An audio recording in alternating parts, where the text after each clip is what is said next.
Hi everybody, I'm Bree the Plant Lady, and today we have been out here at this 12-year-old shrub border, which is anchored by this massive native water oak. Essentially spent the entire day digging out oak seedlings, and we barely even touched the surface. And Emily, my new intern, was here, and we were having a discussion about how important oaks are, but what a nightmare they are to garden under, because of course they absorb every drop of water and they're constantly setting massive quantities of seeds. And it's just part of the greater discussion of there is no easy answer when you're a gardener. There's always good and bad in everything, and it's kind of up to you to navigate that good and bad and decide what to do. So I'm pleased to say that she made great progress, and now I'm gonna take some time to go ahead and get some of the native perennial plugs that are for shade planted in here to try and help prevent some of the weed seeds from establishing this summer. Obviously, these plants aren't going to prevent acorns from germinating. That's just unfortunately not how it works. But they'll at least help break down or reduce some of the other herbaceous weeds that pop up, at different times of the season. So I am going to plant a bunch of carex. I have some interesting Lysomachia, actually right here. This is Lysomachia lanceolata burgundy mist, and it's just such an interesting little plant. It kind of looks like the color of mulch, but I think it's going to look cool. I'm going to sort of congregate it in large areas towards the front. We've got some, I don't have confidence in these plants yet.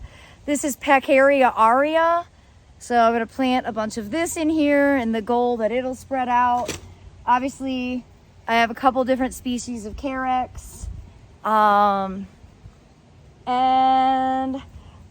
I have some chelone. Didn't have very many left, but I have a few. And I have Mehania, which is a really, really cool kind of ground cover spreader. So I'm gonna go ahead and put it on time lapse and get busy getting these landscape plugs installed in the open spaces in this shady shrub border.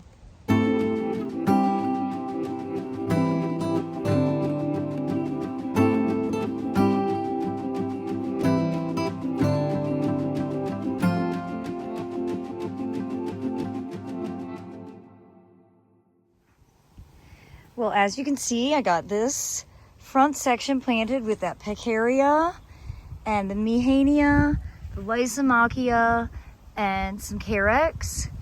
I had big ambitions to plant back there, but it's just so rooty, I couldn't dig the holes. So that is not for planting. And then I carved out this little section here where I put in some ferns, some additional Lysomachia, and more carex. And the good thing is I can reach all of this really easily with the hose, so I can keep it watered to get it established. Well, as always, I hope this quick tutorial on weeding and replanting will serve as inspiration for you. Remember my rule of thumb: when you plant and cover the ground plane with intentional plants, you'll have less maintenance because you'll have less opportunities for weed to establish, and you'll need to mulch less. Both of those things, weeding and mulching, fall under the work category, in my opinion. And I want to reduce my work and increase my enjoyment, which is precisely why I'm going to keep on focusing on ground plane coverage using native perennials. Well, I hope this video will be helpful. Please give it a like, share it with your friends, and be sure to subscribe to the Bree the Plant Lady YouTube channel for more practical gardening advice right here from my Zone 7 Central North Carolina garden. Thanks so much for watching, everybody.